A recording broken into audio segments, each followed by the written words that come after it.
Welcome back, I'm Marina Kim, bringing you the latest news from Kazakhstan. Here are the headlines. New protest in a Karaganda regional prison led to 8 inmates self-mutilating themselves. Repercussions of a struggle for civil rights. Internet hero Alexander Palyony arrested in Almaty.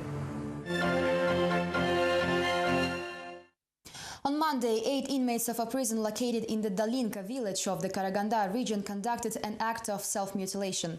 Previously, convicts forwarded several demands, including the ability to receive food and clothes parcels from relatives without weight limits, unrestricted movement around the colony, and exemption from community service. 4 inmates were checked in the Shakhtinsk hospital, with the rest remaining in the disciplinary ward of the facility. The heads of the Karaganda Penitentiary System Committee already left the site. The deputy head of the committee, Ardabek Akimbekov, said that the colony in question is considered exemplary and accidents there are seldom. It is worth noting that this June 5 inmates of the Dalinka prison had also mutilated themselves, although the administration of the facility claimed it was a well-planned operation to destabilize the situation. According to Akimbekov, the majority of inmates did not support the 8 protesters. We are not considering the relaxation of restriction because issues like that are decided on the legislative level. We observe all the requirements of the detention in accordance with their sentences.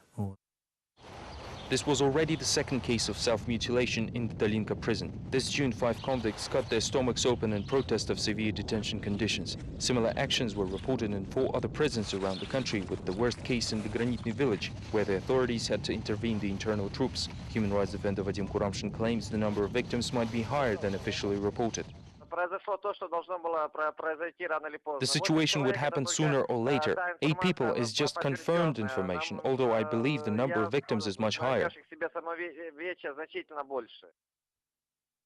Meanwhile, Alexander Palyony, a recent unlikely internet hero and citizen of Kyrgyzstan, was arrested in Almaty on Monday. 3 weeks ago, he uploaded an infamous video on the YouTube showing the daily routine of the Almaty traffic police. The video created quite a stir and was followed by a stern reaction of the law enforcement agencies, with the Almaty Internal Affairs Department even setting up an internal investigation. The police officials charged the Kyrgyz citizen with criminal contempt. The arrest of the Kyrgyz driver was shortly followed with the detention of another human rights activist and businesswoman, Meizgul Abdykazhimova. Last week, she publicly accused the financial police and customs in corruption. The next report has the details. Kyrgyz citizen Alexander Palyony was arrested 3 weeks after he uploaded a video on the internet showing his conflict with the Almaty traffic police. The video caused a tidal wave of discussions amongst the users.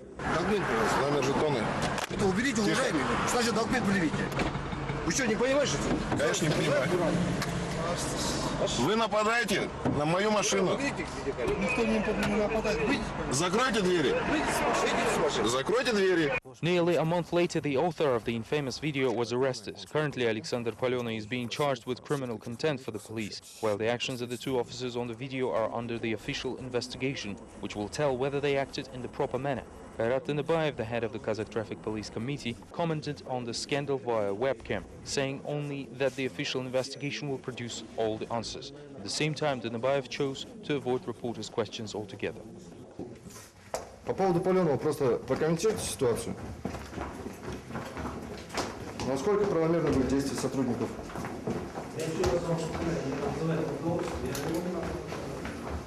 Ну, это буквально 2 минуты. Another critic of the law enforcement agencies, Kazakh citizen Meizgul Abdykazhimova, had paid for the publicizing some information undesired for the officials. A few days ago, the woman revealed at a press conference that the Kazakh-Chinese highway is controlled by criminal groups who extort money from businessmen and create unbearable conditions for those who refuse to pay. The criminal chain extends to customs officials and financial policemen, claims Abdykazhimova. The woman has already sent a letter to the General Prosecutor's Office, as well as the heads of the customs and financial police, asking them to intervene. She was not charged for some economic crime like smuggling or bribing, but for the fact that she appealed directly to the mass media and called a press conference. Apparently, the financial police saw its honor at stake here.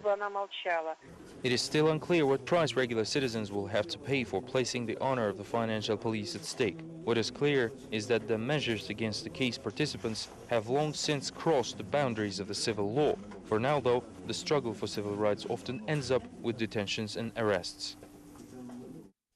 Pavlodar's human rights defenders are dissatisfied with the actions of the local police, which seized all criminal proceedings against the personal driver of the Pavlodar mayor, who caused a lethal car accident 3 months ago.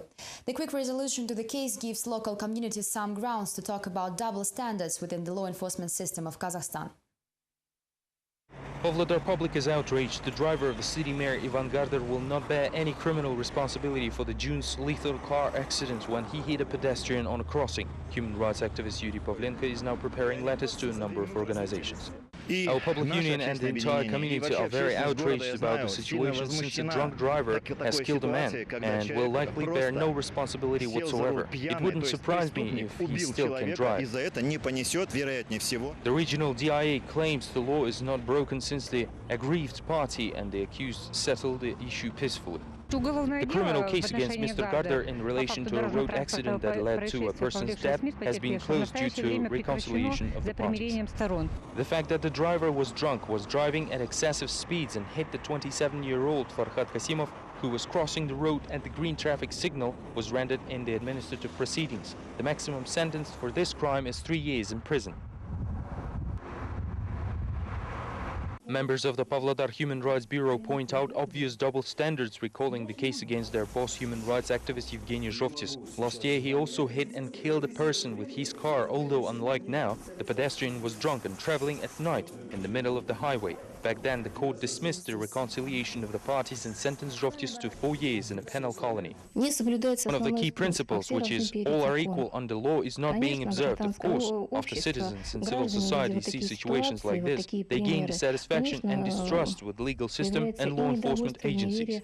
Kairat Tanebekov, the head of the Kazakh Traffic Police Management Committee, was asked about the issue during the Monday's internet conference. The official said that Garder will be definitely stripped of his driver's license. Whether this will come true will be seen on Tuesday, September 21st, the date of the next scheduled hearing.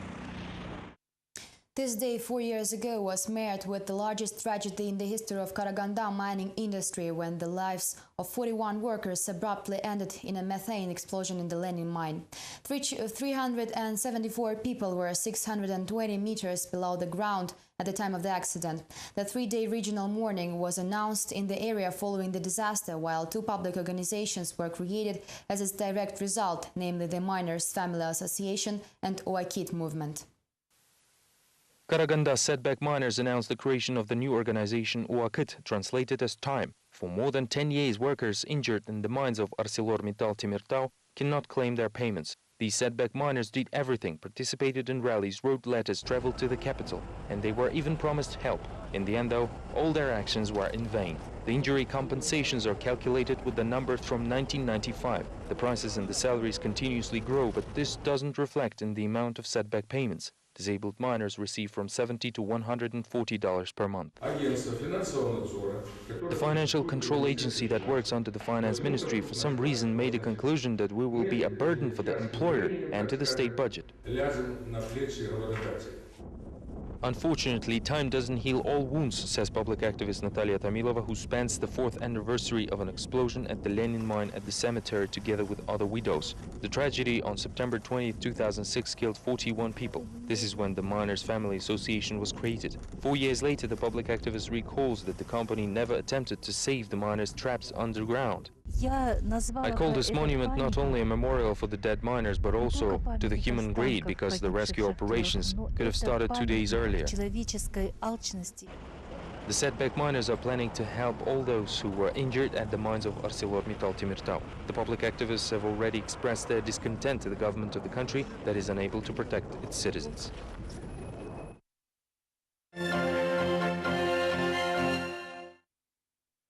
On the eve of the first Eurasian Congress of Political Scientists to take place on October 12 in Astana, analysts discussed the upcoming elections and the possible date of the year 2012. Experts believe it is possible that the change of political climate could bump the presidential elections to an earlier date. At the same time, the question of the possible successor still remains open as ever. In mid-October, Almaty will host the Eurasian Congress of Political Scientists, with the main theme announced as post-Soviet transit by a number of well-known Kazakh experts. The journalists, however, were interested in something entirely different, namely when and how the Nazarbayev's era will end. As a citizen, I'm afraid to even think what will happen if the power will shift and the clan wars will start, although I'm not planning to leave the country. It seems that no one in the country expects democratic elections. The experts community prefers to talk about a possible successor and not an alternative candidate. The analysts refuse to give names, although they indicate the key condition according to which the successor has to at least be convenient to all political elites. It makes me sick when I hear how people say that there's no one to take after Nazarbayev. This reminds me of the Soviet Union's 19th Party Conference when Mikhail Ulyanov urged everyone to keep Mikhail Gorbachev in power. None of the people who are currently seen as possible successors will remain, as the most ambitious ones will be eliminated by the president. Supposedly, the potential new president is the Kazakh Minister of Industry and Trade Yusef Isekeshev. Political scientists refuted this information, saying that in the past, many others have been presented in the same way in Moscow, namely Dariga Nazarbayeva, Timur Kulibayev, Imangalitas Magambetov, and even Karim Masimov. If the presentation of the successor indeed took place, Mr. Isekeshev would find himself in the center of numerous powerful information attacks. Political scientists are confident that the elections will be held in any political climate, and even cite the statement of Yiltizbayev, who believes that Nazarbayev is not likely to give up the power until 2017. Dostum Satbayev concluded the discussion saying that reviewing any candidacy for a successor now is simply a game. Almaty hosted the first regional media forum, the organizers of which intend to shape the event as the annual discussion conference where journalists could freely speak their minds about professional issues. The first regional forum of Kazakh mass media is the alternative to the annual state-run media forum. It was created because the official forum never provided full information about the country's media market. Representatives of the newspaper Respublika reminded colleagues that the disliked by the authorities weekly is produced virtually underground for almost a year, while not a single print house in the country with seemingly free market agrees to print it. At the same time, the web edition of the publication is being constantly blocked. Elina Zhdanova, the founder of the state production, recalls that the staff of the internet portal Stan TV is refused accreditation for official events with no clear explanation. Moreover, the country's financial police also keeps an eye on the company. Currently, Stan is undergoing a tax audit, initially at the request of the financial police. According to the law, a tax audit should not take longer than 30 working days, but in our case, it is continuing for half a year.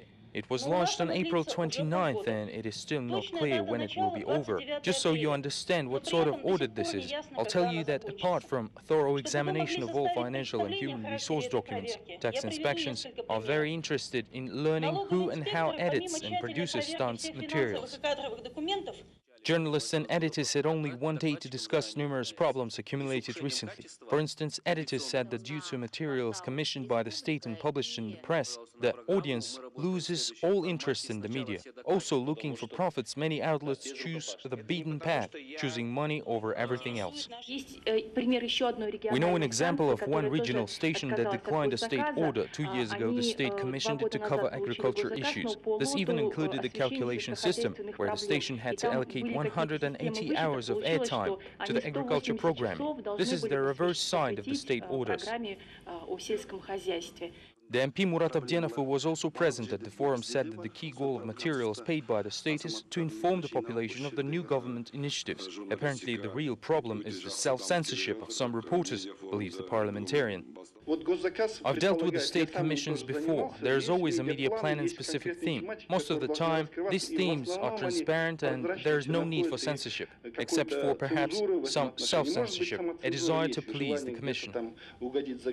Amirjan Kosanov, the Secretary General of the political party Azad, believes the budget financing should be reduced for the official mass media. Only when all market participants will have equal terms, certain publications or programs will become competitive. The financing of the state outlets should be cut in half so that they will not feel as comfortable like private newspapers that survive by making their own money through sales and ad revenues. Otherwise, official reporters start to look like state servants, although they are the same journalists with the same rights.